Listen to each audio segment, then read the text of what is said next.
Welcome to a podcast from the Phoenix Esoteric Society. We hope you enjoy today's topic.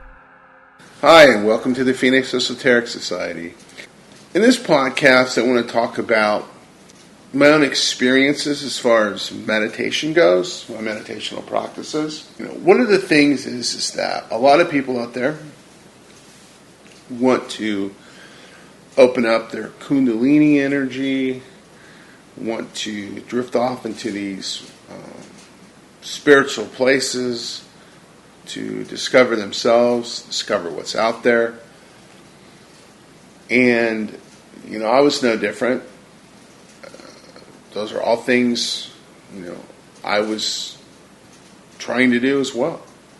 What I ended up finding was that these experiences, once they started happening, weren't exactly what I thought they would be. The old saying, careful what you wish for, because you don't really know what you're going to get.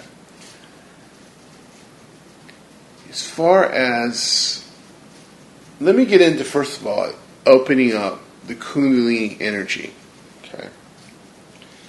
Now, you'll hear a lot of people talk about opening up their Kundalini energy, and when they do that, how wonderful it is, what a wonderful, amazing experience it is, and how it changes their life.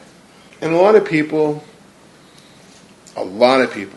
who do that have this amazing experience and these other experiences that come from really deep meditational yoga, and they become spiritual teachers. They become these gurus that are everywhere, okay?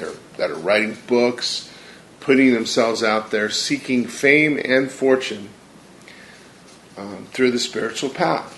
And there's nothing wrong with that. I'm not trying to take anything away from all of those people, but there's just so much of it. And there's so many people competing out there to get people's attention, and they're just interested in creating herds and followers. And again, nothing wrong with that. That's what they want to do, but there's just so much of it. It's like an overload, I think, right now. It seems like anyone that has some type of spiritual experience or meditational experience or taps into something, starts having this interesting ride, I'll put it that way, then wants to go out and become a teacher and wants people then to follow them. Okay? Now, first of all, I'm not interested in any of that. That furthest thing from my mind. No interest at all. But I do want to talk about this Kundalini energy, opening up the chakras, things like that. The reason I want to talk about it is because when I experienced it myself, it wasn't, again, what I thought it was going to be. In fact, it was very scary. It was frightening. And it took me a long time to get back into doing my practices again after that. Not only that, but thank God for my wife, because for a period of well over a year, my mind was absolutely fried. And I couldn't work, I couldn't function, I really couldn't do anything. I've met a few spiritual teachers that do talk about opening the Kundalini and will tell you that if you do it, that you can kind of take yourself out of the world for a while.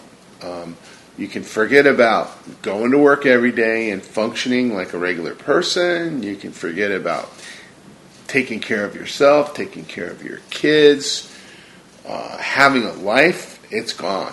It really is. And there's going to be people who say, "Oh, well, I've opened up my Kundalini energy. Greatest thing I ever did. Magical, mystical experiences.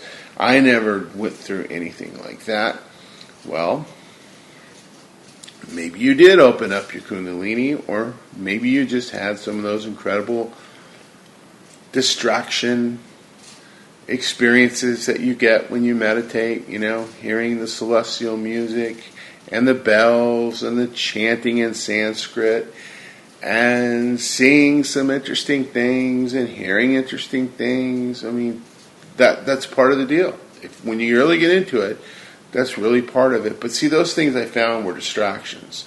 And if you go back and look at any of the ancient texts, like the text on Raja Yoga by Patanjali, you'll find that those are all mentioned as distractions. And that's, the idea isn't to get CDs, which are magical abilities. I've experienced that as well. And again, that wasn't too cool either. It was, I would just hope that sometimes these things would just go away and not come back, because it wasn't a fun experience. I'll give you an example. When you walk into a room and you can tell what people are thinking, you can actually hear in your mind what they're thinking in their head. And you walk into a room with a group of people that you think are cool with you, they're your friends or they're associates and everything.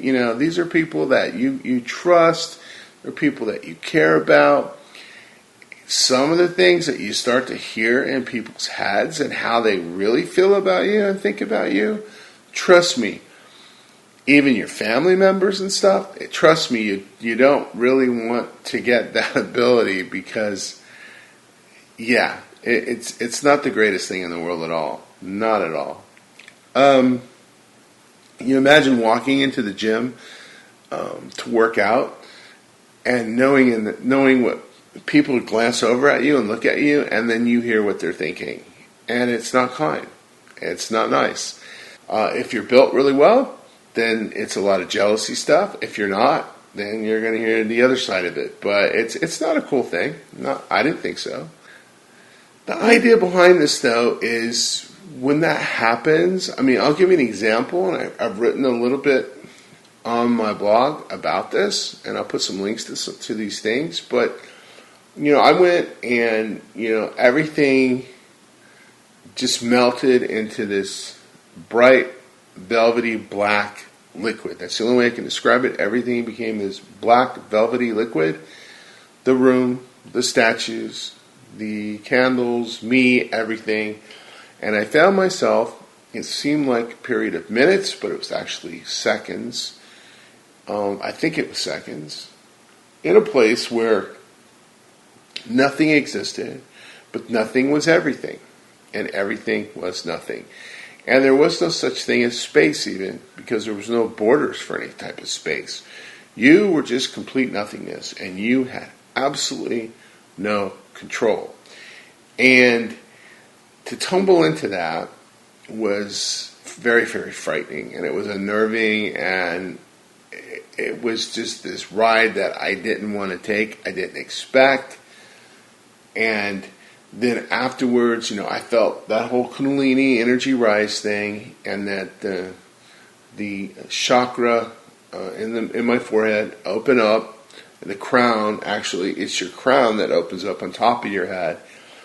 And it's like everything, just so much stuff just pours in. And it's like your brain just can't take it. Your mind, the human mind, it just cannot take that for some reason. It's just too much.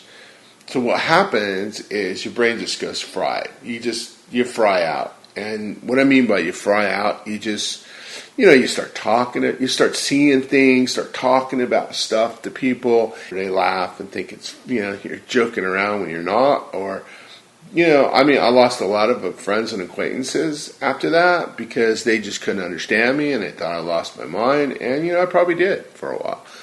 And like I said, I couldn't function for well over a year. Just couldn't function at all. The other thing is, there was a lot of pain with it as well. Shortly after that happened, I started getting these pains in my back, where the ida and pingala in your next to your spine, where this energy opens up. Well, I had severe pain in my back, in my upper back, in my lower back and on the side. And went to chiropractor, went to some doctors, did a lot of tests. They couldn't find anything. So they thought that I was, just kind of making it up, I guess, or whatever, because they couldn't find anything wrong with me. But I'll tell you what, I was bedridden. I mean, actually in bed, barely able to move. Again, thank God for my wife. She's a saint. Because I was laid up in bed for a couple months, off and on, because I could barely move. Because of this pain that came right after this supposed event that was supposedly going to be this most special thing in my life, the Kundalini Chakra awakening and getting and opening my crown energy to whatever's out there. Well, fried my brain, put me in intense pain, and it was not a pleasurable experience. So, but the fact was, I did all the breathing exercises and meditated for quite a while to tame the monkey mind, and that was my goal. I mean, I was trying to do it. I'll be honest here. I was trying to do it, and I did it, and it wasn't a good thing. Okay, it was horrible. It was horrible. I wish I'd never done that. You don't need to do that. And the thing is, too, you got to understand that you're messing with some ancient technology, some ancient ideas from people that lived in a very different time, in a very different way than we live today. And, back then, it was probably okay to do something like that, and then maybe live in a cave or out in the woods or forest for a while and not be able to function and have other people around who could take care of you. Or maybe other people didn't take care of them and they didn't last very long, and that's kind of the way they went out. I don't know. But in this day and age, in our contemporary Western world, you need to think about that. And that's why I'm talking about this. Because if you do it, and a lot of people are trying to do it, then you could end up like what happened to me, and it's happened to some other people that I've talked about that have actually done this, because same thing happened to them, pain, weird experiences, feeling of nothing, that feeling of going somewhere and that nothingness, that's everything and everything is nothing, and weird stuff, and your brain basically getting fried. It's kind of like, if you were to, it's kind of like you got a computer, right, with a hard drive, and all of a sudden you just stuff it. You just make this big surge of software, and you stuff, probably 100 times more than what that hard drive can hold. You just stuff it in there. Or you suddenly just, it's hard to describe, but your mind just isn't built to download. And I don't even know if it's supposed to be downloading whatever it's downloading, but it just fries you. It's just like, I guess, putting your finger into getting your finger wet and sticking it into an electrical socket and getting zapped pretty good. That knocks you on your ass.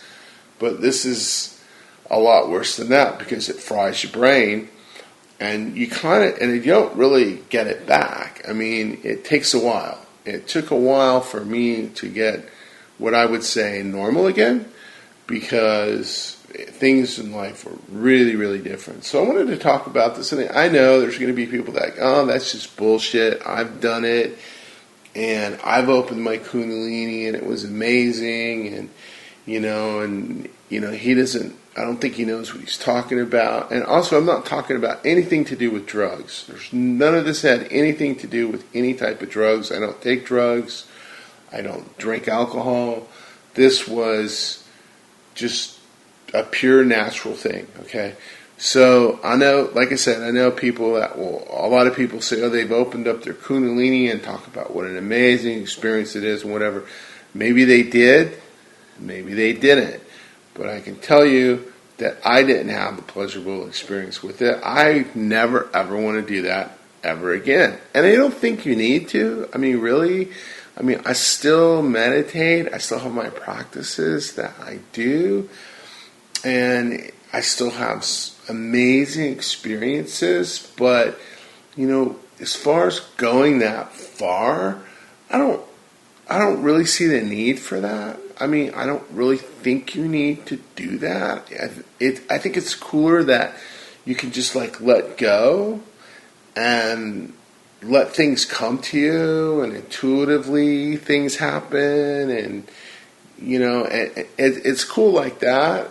And you do have some really interesting things that go on, but to just blow your mind out with opening up your chakras and your Kundalini and your crown chakra just wide open, I really don't think in our contemporary times that's something that, I don't know, I just don't think it's something that we really need to do. But if you do it, and here's what I'm telling you, make sure that you have someone that can take care of your life as far as helping you out while you can't work, helping you out if you have kids while you can't take care of your kids, because you're going to be incapacitated for a while. I mean, there's people in India that go places, and when they do this, so that there's people there that can take care of them, and sometimes, for years. Years and years and years. I mean, in my situation, it was about a little over a year. But there's people in India that I've heard about, and I checked them out, and they've been being taken care of for years and years and years. Some of them up to 10 years, and because they're still in a state where they can't really even take care of themselves that much. They can't deal with society and life anymore. I mean, they're kind of like in this monastery situation where they're being taken care of because they're just not in this world anymore. And if that's what you're looking to do, that's cool. I mean, to each their own. But I live in a contemporary Western world. I want to be part of this world. I mean, I like to be spiritual, but there is a point where it goes a bit too far, or way too far, and that was kind of it. So just wanted to get this out there and talk about this, and if you have any questions or comments, that's great. I'm sure a lot of people, again, bullshit, I don't know, he doesn't know what he's talking about, but trust me, I do, and I did it, and that's what happened. So thanks for listening. I appreciate that, and I'm going to do a lot more podcasts, put a lot more stuff on the Phoenix Esoteric Society, so I appreciate that. Also, be sure to, help support me on Patreon so I can do a lot more of this and grow this channel. Be sure to go to PhoenixEsotericSociety.com. Check out some of the material that I have there. I'll also put a link below to those other blog posts that I did, and you can check them out as well and kind of see a little bit what I was talking about there as well. So thanks very much. I appreciate your time and you listening to what I have to say, and I hope it will be helpful for some people. Thank you. This has been a podcast from the Phoenix Esoteric Society. Don't forget to subscribe to our YouTube page and check out more information at our website at phoenixesotericsociety.com.